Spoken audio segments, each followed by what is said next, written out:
इंसान जिसमें इंसानियत ना हो। एक बार एक बहुत खूबसूरत जंगल हुआ करता था। उस जंगल का राजा एक शेर था। वो जंगल के हर जानवर को अपने बच्चों की तरह ही देखता था और इसी तरह सभी जानवर एक साथ मिलजुल कर रहते थे। एक दिन एक हाथी पेड़ से फल तोड़कर खा रही थी और अचानक उसे चक्कर आ गए और वो गिर गई। उसे गिरा हुआ देखकर जंगल के कुछ हाथी वहाँ आ गए और वो उससे उस जंगल के वैद्य के पास ले गए। बंदर वैद्य ने उसे कुछ देर देखा और कहा, इसे कुछ नहीं हुआ है, परेशानी की कोई बात नहीं है, ये माँ बनने वाली है। ये खुशखबरी सुनकर जंगल के सभी जानवर खुशी मनाने लगे। गधे ने हाथी से कहा, अरे वाह, अब बस आराम करना और मेरी तरह भारी चीजें मत उठाना। हिरन ने भी कहा, तुम मेरी तरह कूदा मत करो, आराम से चलो। मंत्री लोमड़ी ने कहा, मेरी तरह जो मिले वो मत खाना, अच्छा खाना खाओ। कौवे ने कहा, तुम्हें अगर कुछ भी चाहिए तो मुझे आवाज दे देना। ये सब सुनकर राजा ने कहा, हमारे हाथी मित्र की अब हम सबको ही मिलकर देखभाल करनी चाहिए। जंगल के सभी जानवरों का ये स्नेह उसकी तरफ देखकर हाथी को बहुत खुशी हुई। हर कोई उसका ख्याल रखने लगा। उसके पेट से वो बच्चा भी सब देखता था और खुश होता था। एक दिन उस मासूम को प्यास लग रही थी। माँ, मुझे बहुत प्यास लग रही है, पानी पी लो ना। वो जंगल के पास की नदी के पास गई और पानी पीने लगी।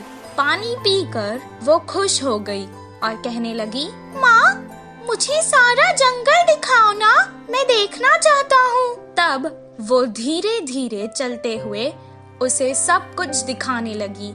उस खूबसूरत जंगल को देखकर उसके बच्चे को बहुत खुशी हुई। अचानक वो रास्ता भटक गई और जंगल के पास के गांव में आ गई। उस गांव में 2 शरारती बच्चे रहते थे। वो हमेशा सबको सताते और खुश होते थे। गांव के मुखिया की कई डांट पड़ने के बाद भी वो ना बदले, बल्कि उनकी शरारत दिन ब दिन और बढ़ती चली गई। कुछ दिन बाद उन्होंने सोचा कि पटाखों के साथ कुछ शरारत करते हैं। तब उन्होंने वो पटाखे एक अनानास में भर डाले और रख दिए। तभी वहाँ से वो हाथी जा रही थी। पटाखों से भरा अनानास उन्होंने उस बेचारे हाथी को खिला दिया। वो खाते ही अचानक हाथी के मुंह में वो अनानास फट गया और उस बेचारे हाथी का मुंह बुरी तरह से जख्मी हो गया। वो बेचारी तड़पती हुई यहाँ वहाँ भागने लगी, लेकिन उसे ऐसे देखकर उन दोनों शरारती बच्चों को बहुत मजा आने लगा। वो भागते भागते वापस जंगल आ गई और अपने मित्रों को सारा हाल सुनाने लगी। वो सब एक जगह जमा होकर बहुत दुखी हो गए। उसे सुनकर बंदर ने कहा, ये बहुत गंभीर समस्या है, इसका इलाज मेरे पास नहीं है।